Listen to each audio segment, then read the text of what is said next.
Hey everybody, I'm back. When I first created this channel on YouTube, I was a practicing pantheist, believing that God is the same as the universe. That God is the universe and the universe is God.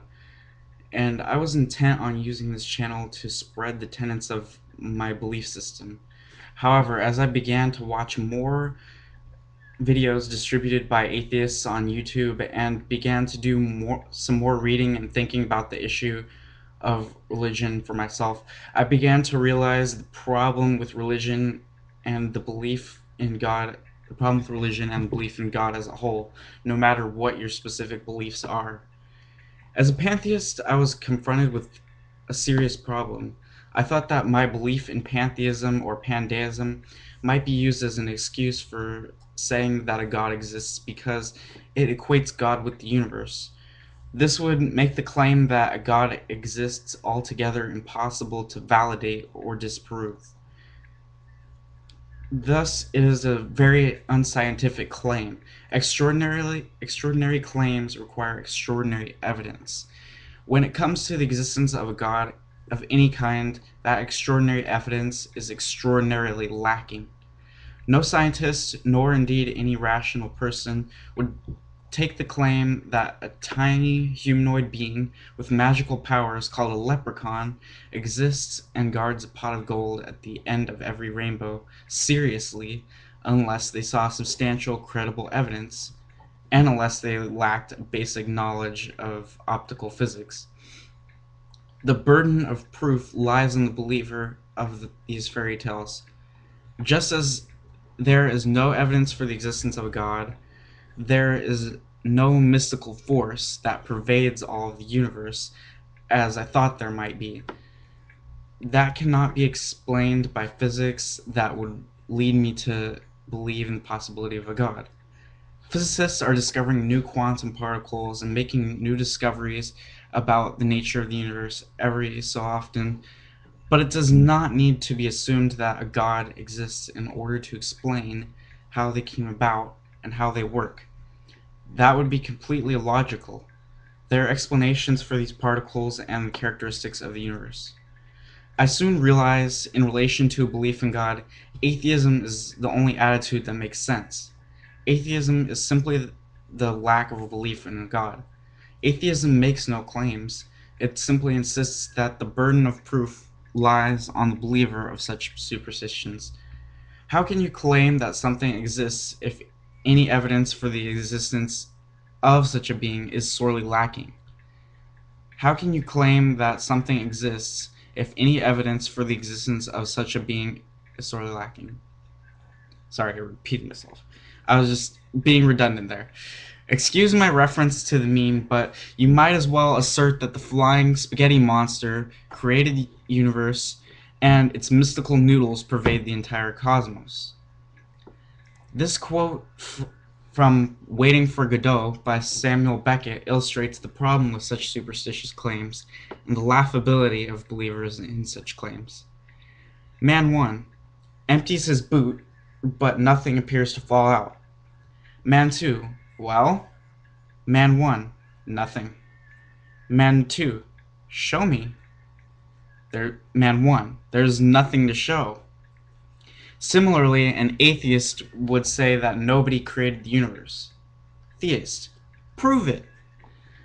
Atheist, there's no supreme creator being that shows up in the whole of all research that's ever been done. It has certainly been a while, several months in fact, since I became a full-fledged atheist, but I haven't had much time to create a YouTube video on this issue, as I've been busy with more important things, including school, hobbies, activities with the Red Cross Club and the Environmental Science and Policy Club, and getting a Free Thinkers Club started. At this point, I don't even remember if I went straight from pantheism to atheism, or if I first became agnostic and then an atheist. Either way, it was a quick jump from pantheism to atheism for me once I realized the strangeness and the error of my beliefs. The following sums up what I have been through in relation to belief in a God and how I have come to discard such superstition. I've never seen nor dreamed of God, nor have I ever been supplied with an adequate reason to believe in God. I've only thought of speaking to God and of it speaking to me when I was in a state of delusion when I was young, contemplating the question of death, when it seems in all likelihood to be nothing more than a cessation of me as a conscious multicellular organism dying. I later realized that it seems as if belief in God is nothing more than a self-delusion and an enculturated delusion. I have never heard from this being since. I know better than to talk to invisible friends by now.